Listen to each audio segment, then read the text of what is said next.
Hello friends, welcome back to our channel study book में आपका बहुत बहुत स्वागत है। आज हम लोग क्लास 10 के chapter number 3 the passing away of Bapu के बारे में पढ़ेंगे। इस पार्ट को पढ़ने से पहले कुछ इम्पॉर्टेंट जो वर्ड मीनिंग्स है आप उसको देख लीजिए। ये इस चैप्टर के कुछ इम्पॉर्टेंट वर्ड मीनिंग्स है जो मैंने लिखा दिया है। आप इसका स्क्रीनशॉट ले लीजिए या अपने कॉपी में लिख लीजिए, तब आपको यह पार्ट पढ़ने में बहुत ही आसानी होगी समझने में। तो चलिए इस जो कहानी है इसकी हम लोग व्याख्या करते हुए चलते हैं। लाइन टू लाइन इसका एक्सप्लेन करेंगे, आप ध्यान से सुनते चलिए। आपको किसी भी तरह का कोई क्वेश्चन आंसर आपको याद करने का ज़रूरत नहीं पड़ेगा अगर आप अच्छे से समझ लेते तो। देखिए, यहाँ से पहले पढ़ना स्टार्ट करते हैं। क्या लिखा गया है, इसके जो ऑथर है वो कौन है? Nayantara Sahgal. The text and extract from Nayantara Sahgal's memoir prison and chocolate cake. ये बहुत ही इंपॉर्टेंट लाइन है कि यह कहाँ से लिया गया है। द पासिंग अवे ऑफ बापू कहाँ से लिया गया है? तो जो नयनतारा सहगल का इनकी जो रचना है प्रिजन एंड चॉकलेट केक, वहाँ से ली गई है। रिकाउंट्स द इंसिडेंट फॉलोइंग, यह हमें रिकाउंट्स करती है, याद दिलाती है। इंसिडेंट अर्थात घटना। Following the death of Gandhi ji, यह जो गांधी जी की मृत्यु की जो घटना थी उसको उजागर करती हुई यह जो रचना है हमें बताती है। It vividly describe not only the author's personal sense of loss but also the collective grief of the entire nation at the passing away of Mahatma Gandhi. Mahatma Gandhi ji की मृत्यु का जो दुख था, जो शोक था, वह सिर्फ लेखिका तक ही सीमित नहीं था। यह दुख कलेक्टिव ग्रीफ, समूचे भारत का यह दुख था। कलेक्टिव यानी इकट्ठित, पूरे भारत का यह इंटायर नेशन अर्थात पूरे देश का यह जो ग्रीफ अर्थात होता है दुख था। At the passing away of Mahatma Gandhi, Mahatma Gandhi का मर जाना यह सभी के लिए एक हानि की तरह था, लॉस की तरह था। केवल यह लेखिका के लिए ही नहीं बल्कि समूचे भारत के लिए यह एक बहुत ही बड़ा लॉस था। अब आते हैं चैप्टर में। देखिए, इसका यूनिट 1 आज हम लोग पढ़ेंगे, तो इसको 3 पार्ट में हम लोग कवर करेंगे क्योंकि यूनिट 3 तक दिया गया। I was having T eight home on the evening of 13th January 1948। Question पूछा जाएगा आपसे, क्वेश्चन तो दिया ही रहता है, उसी में से आपको ढूंढ करके लिखना रहता है। तो लेखिका कह रही है आई वॉज हैविंग टी, मैं अपना चाय पी रही थी, at home on the evening, शाम को अपने घर पर, 30 जनवरी 1948। When I was called to Birla House by an urgent telephone, तब मुझे अर्जेंट टेलीफोन आता है और मुझे बिरला हाउस बुलाया जाता है। Gandhi ji had been shot on his way to prayer meeting, Gandhi ji अपनी जो प्रार्थना सभा है उसके लिए जा रहे थे तो उन्हें शूट कर दिया गया है, ऐसा खबर इनको मिलता है। किससे? टेलीफोन से मिलता है, अर्जेंट कॉल के through. Gandhi ji had been shot on his way to a prayer meeting, Gandhi ji अपनी प्रार्थना सभा के लिए जा रहे थे तभी उनको क्या मार दिया गया है? गोली मार दी गई है। I was numb with shock as I got into the car, मैं कांपते हुए और शॉक अर्थात मैं कांपते हुए मैं स्तब्ध हो गई, मुझे झटका लगा बहुत जोरों का और मैं इस तरह से कार में बैठी।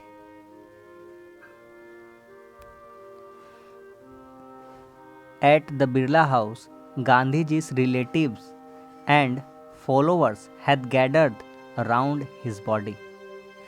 At the Birla House यानी कि बिरला हाउस में गांधी जी रिलेटिव, गांधी जी के जो अपने परिवार वाले थे, रिश्तेदार, वो आए थे। एंड फॉलोअर्स और उनके अनुयायी, हैड गैदर्ड अर्थात होता है भीड़। इन लोगों का एक भीड़ जमा हो गया था। कहाँ पर? बिरला हाउस में। किसका भीड़ था?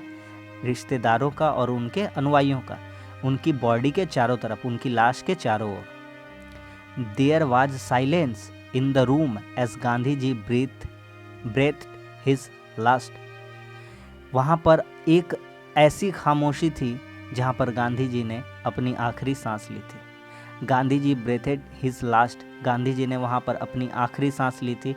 वहाँ पर एक अनोखी चुप्पी, अनोखा साइलेंस छाया हुआ था। एक नेचुरल साइलेंस वहाँ पर छा गया था, unnatural silence. Words of Bapuji's death had spread through Delhi like a flame fanned by wind. Word of बाबूजी डेथ, बापूजी की जो मृत्यु की खबर है वह स्प्रेड हो गई अर्थात फैल गई थ्रू दिल्ली, दिल्ली में, लाइक अ फ्लेम, एक आग की तरह, फैंड बाय विंड, जो आग जिस तरह से अगर आग को हवा दिया जाता है तो वह आग पूरी तरह से पूरे शहर में फैल सकती है, उसी तरह से यह गांधी जी की खबर जो थी पूरे भारतवर्ष में आग की तरह फैल गई, मानो उस आग को किसी ने हवा दे दी हो। तो वह आग की तरह यह जो खबर थी, कौन सी खबर फैल गई आग की तरह? गांधी जी के मृत्यु की। Sad groups of main and women had collected around Birla house. उदास चेहरे या औरतों के या आदमी के, पुरुष या महिला दोनों के, कलेक्टेड अराउंड, इकट्ठा हुए थे बिरला हाउस के चारों तरफ। Out of every window one could see a brown blur of faces.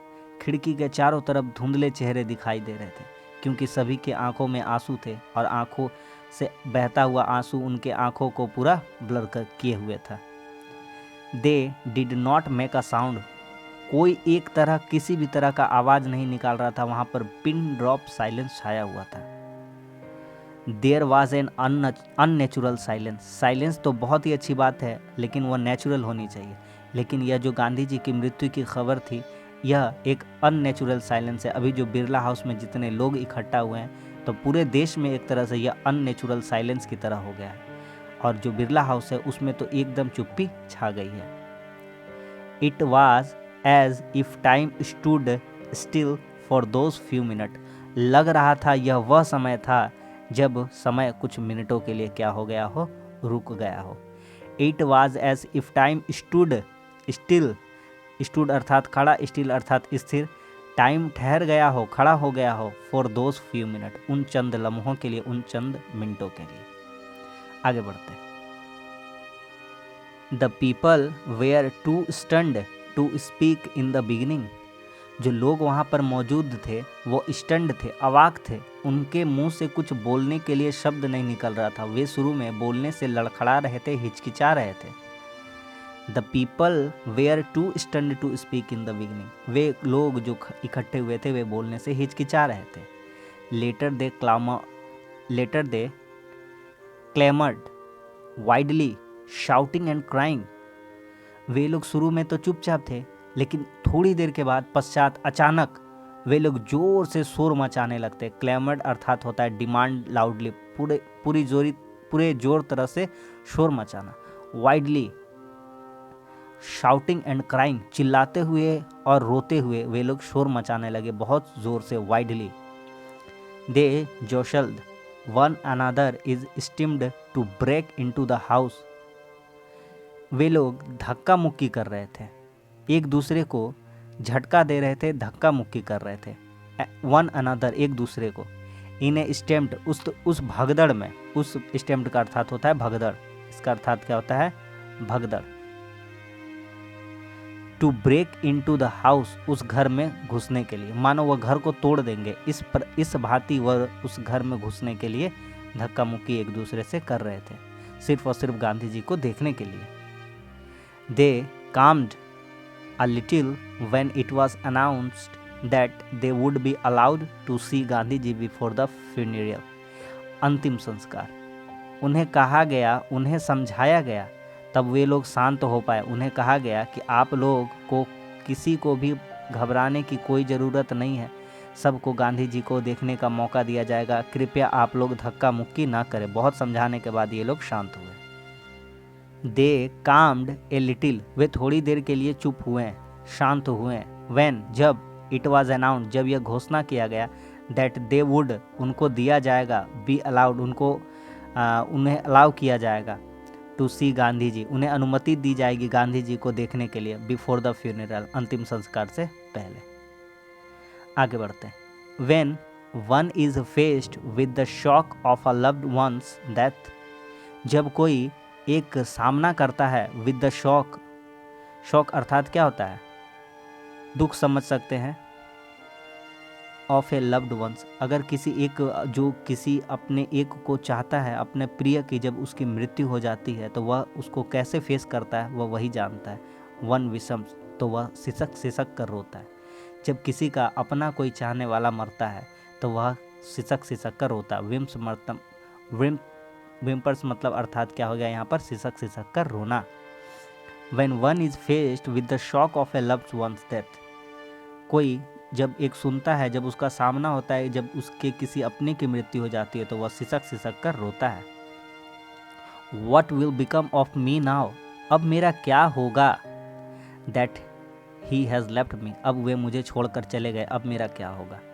This was surely the question uppermost in the mind of the mourning people, जो वहाँ शोक मना रहे थे, मॉर्निंग अर्थात होता है शोक मनाना, जो वहाँ शोक मना रहे थे पीपल, उन सभी में सभी का सबसे पहला क्वेश्चन यही था कि अब मेरा क्या होगा, गांधी जी हमें छोड़कर चले गए। They looked like lost children, वे ऐसे प्रतीत हो रहे हैं मानो वे किसी खोए बच्चे की तरह हो।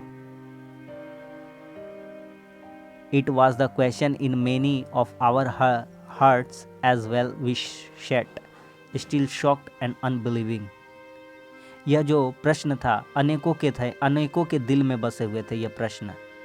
स्टिल शॉक, अभी तक सभी शॉक है, और अनबिलीविंग, उन्हें यकीन नहीं हो रहा है, अविश्वसनीय था यह news. We listen to the broadcast, हमने सुना था, ब्रॉडकास्ट अर्थात radio, telling the people of India, कहते हुए इंडिया के पीपलों को बताते हुए, that there Bapu was no more, कि उनके बापू अब इस दुनिया में नहीं रहे। वी लिसन, हमने सुना था रेडियो पर, telling the people of India, भारतीयों को बताते हुए या जागृत करते हुए, that there Bapu was no more, कि उनके बापू की अब मृत्यु हो गई, उनके बापू को गोली मार दी गई है, अब बापू नहीं रहे। तो यह यूनिट 1 था, उम्मीद करता हूँ आपको समझ में आया होगा। इसी तरह से यूनिट 2 और यूनिट 3 भी हम पढ़ा देंगे, आपको तोड़ तोड़ कर 3 पार्ट में करा देंगे। तो वीडियो अच्छा लगा तो लाइक कर दीजिए, अपने दोस्तों में भी शेयर कर दीजिए, और हमारे चैनल को भी आप सब्सक्राइब कर दीजिए। धन्यवाद।